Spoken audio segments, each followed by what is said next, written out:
Le divin, qu'est-ce que c'est? Le divin est un mot qui a été utilisé tout au long de l'histoire de l'humanité. C'est un mot lourd de sens, qui peut faire peur, qui peut être ridiculisé ou qui peut être idéalisé parfois. Aujourd'hui, nous allons tenter simplement de nous relier à l'essence de ce mot, à l'essence de sa vérité et à son sens le plus simple, son sens premier. Nous n'allons pas refaire l'histoire des religions, l'histoire des spiritualités de l'humanité.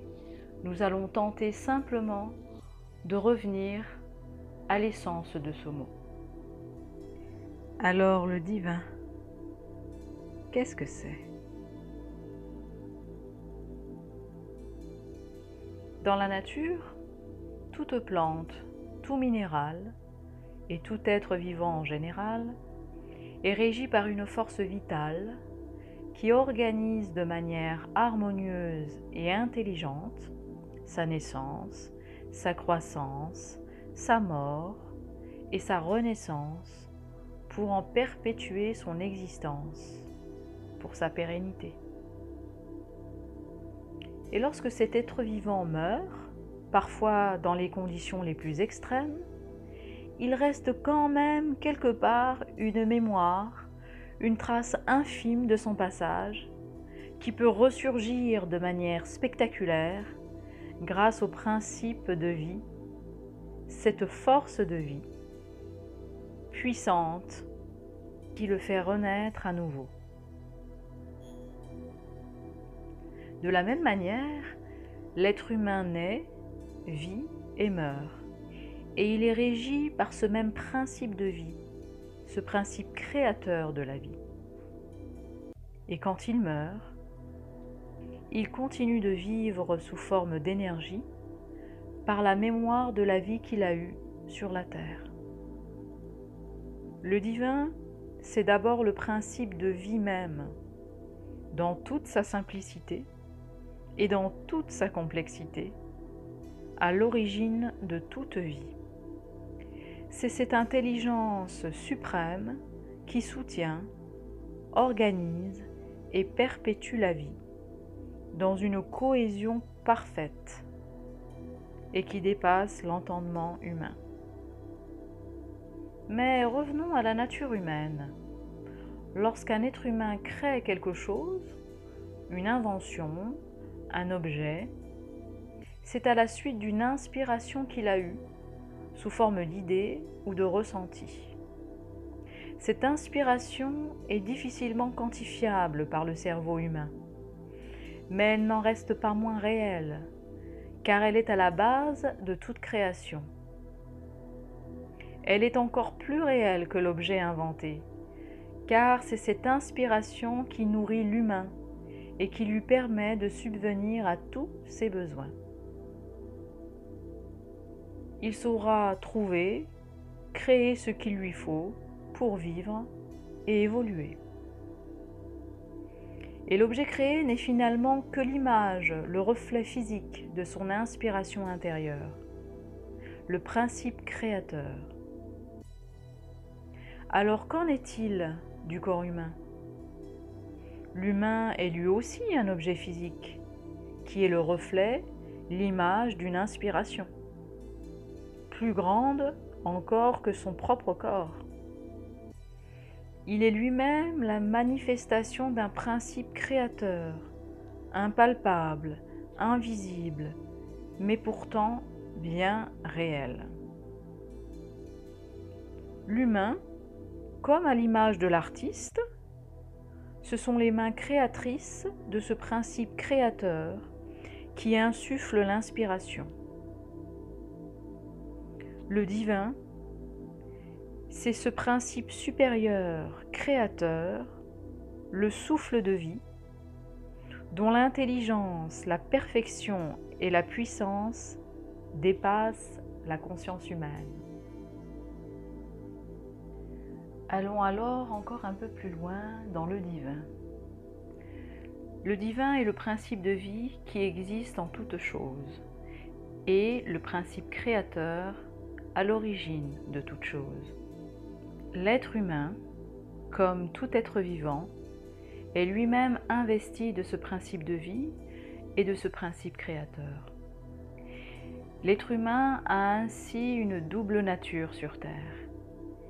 Il est à la fois physique, une créature créée, et à la fois non physique, esprit, un créateur qui crée. L'humain a cette double nature, physique et spirituelle, et cette double nature de créature, créateur. C'est sa double nature d'ailleurs qui le définit et qui lui permet de créer tout ce dont il a besoin sur la terre pour vivre et évoluer. Et c'est cette dualité qui lui permet de prendre conscience de l'une ou de l'autre partie de ce qu'il est par ce jeu de miroir. Quand il est esprit, il peut observer son corps physique. Et quand il est physique, il peut observer l'existence de son esprit. Le jeu de miroir s'appelle la conscience. Il prend conscience de ce qu'il est, à la fois physique et esprit, par les expériences qu'il fait sur la terre. Nous pouvons prendre aussi l'exemple d'Adam et Ève dans la Bible, sans forcément croire en la Bible, mais c'est un exemple qu'il est intéressant d'étudier. Dans la Bible, Dieu crée d'abord la terre et les animaux. Puis il rassemble un peu de terre, d'argile, pour créer le corps du premier humain, Adam. Il crée le corps d'Adam avec la terre qu'il a lui-même créée auparavant, une terre qui porte déjà la vie, qui porte déjà le divin. Puis, Dieu insuffle son souffle divin dans les narines d'Adam. Et Adam se réveille. Le réveil d'Adam signifie la conscience. Dieu lui insuffle la conscience du divin. Mais Adam était déjà divin, par le seul fait qu'il soit créé à partir de la terre qui portait déjà le divin en elle, qui portait déjà la vie en elle. Mais Dieu, par son souffle, apporte à Adam la conscience. Et c'est le même processus avec la femme, Ève. Contrairement à ce qu'on nous raconte depuis des millénaires, la chair, en fait, n'est pas profane. La chair aussi est divine. Rien n'est mauvais dans l'être humain. Tout est divin. Il est divin physiquement et il est divin énergétiquement, par la conscience. Son corps physique est divin et sa conscience est divine. C'est seulement l'inconscience de ce qu'il est qui rend profane sa nature humaine. Voilà comment s'articulent d'ailleurs le corps et la conscience de l'être humain schématiquement. L'être humain est un être multidimensionnel. Cela veut dire simplement qu'il est fait de plusieurs couches ou dimensions. Il a un corps physique dense, matériel, que l'on peut toucher, et une âme, une autre couche, immatérielle cette fois, invisible par les yeux physiques, de dimension divine, énergétique. L'âme communique, échange et organise le corps physique par l'esprit, c'est-à-dire la pensée à travers le cerveau notamment. L'esprit régit la pensée et les émotions comme une interface entre le corps physique et son âme. Et l'âme est pure lumière. Lorsqu'elle arrive au corps physique, qui est composé de près de plus de 70% d'eau, elle est diffractée en 7 couleurs, comme la lumière du soleil est diffractée en 7 couleurs de l'arc-en-ciel par l'eau de pluie. Ces 7 points de diffraction de la lumière de l'âme au contact du corps physique, c'est-à-dire l'esprit et le corps physique, sont des roues, ou plutôt des cônes énergétiques, appelés chakras, qui vont du rouge au violet. Comme les 7 couleurs de l'arc-en-ciel qui diffractent la lumière blanche du soleil, il y a 7 couleurs, 7 chakras qui diffractent la lumière blanche de l'âme. Et chaque couleur, chaque chakra, correspond à un domaine d'expression de l'âme, ou domaine d'expression de Dieu, comme certains l'appellent, ou domaine d'expression du divin, tout simplement. Le chakra racine, par exemple, représente l'enracinement à la terre, le discernement. Le chakra sacré, qui est orange, représente la créativité. Le chakra solaire, qui est jaune, représente la volonté. Le chakra du cœur, lui, est vert et représente l'amour. Le chakra de la gorge, bleu, représente la communication, notamment par la parole, le verbe. Le chakra bleu indigo représente l'intelligence. Et le 7e chakra, violet, représente la conscience du divin, le céleste. Ces 7 chakras sont aussi 7 portes pour accéder à votre âme, pour accéder au divin, qui est illimité, et faire l'expérience de votre être qui a plusieurs couches, plusieurs dimensions. Par le chakra racine, par exemple, qui représente la terre, entre autres, vous pourrez explorer la communication avec la terre, avec les arbres, et même communiquer avec les animaux directement, et sûrement plus encore. Car le divin est en expansion permanente, il est illimité. Ainsi, lorsque vous vous ouvrez au divin, vous vous ouvrez simplement à l'exploration de qui vous êtes. Donc, il n'y a aucune peur à avoir, car vous ne vous voulez aucun mal, n'est-ce pas?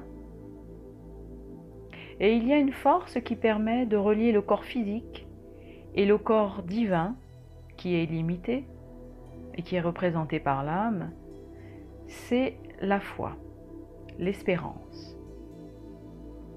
L'espérance, la foi, est un état magnétique d'accueil, de réceptivité de l'impalpable du divin. La foi est un état d'humilité qui accepte que son divin illimité régisse son physique limité.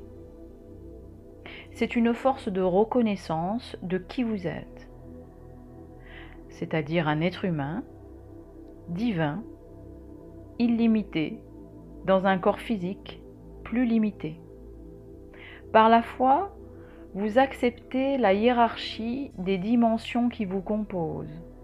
Vous êtes ainsi l'expression physique du divin supérieur, de Dieu, de la source divine sur la terre.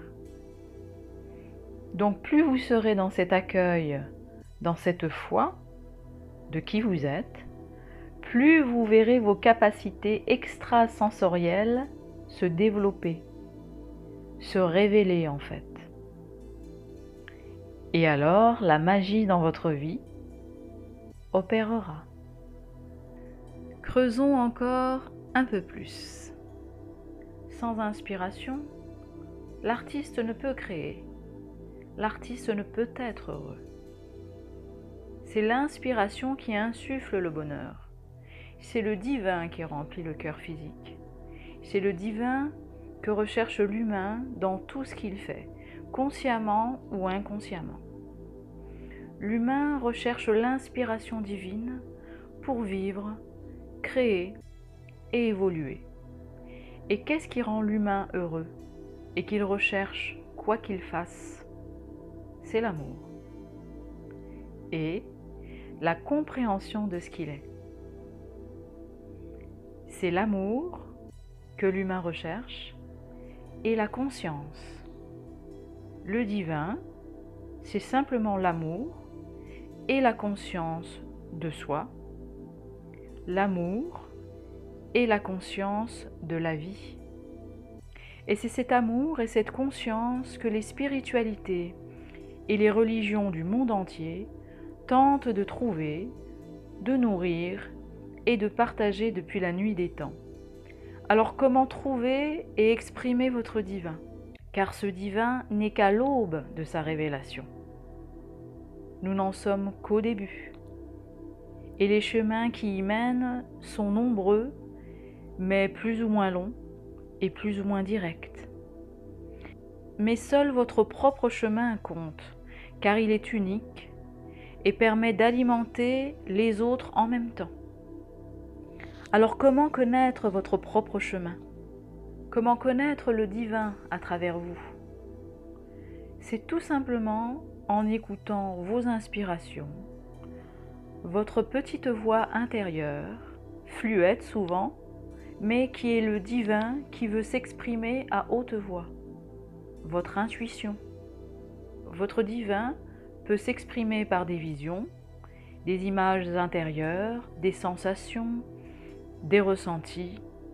C'est votre conscience divine qui s'exprime par votre intérieur et qui va grandir à mesure que vous la laisserez s'exprimer, à mesure que vous lui accorderez de l'espace. Et une deuxième chose est importante lorsque l'on veut se reconnecter à son divin, c'est de lui parler, de communiquer avec lui.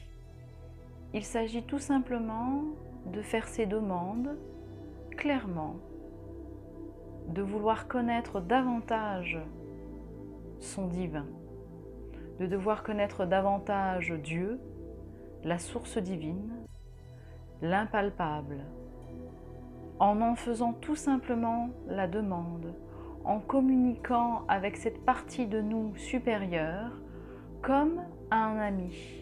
Donc deux choses sont primordiales, l'écoute et la communication avec son divin. Alors maintenant, à vous de chercher, d'expérimenter avant qu'il ne soit trop tard.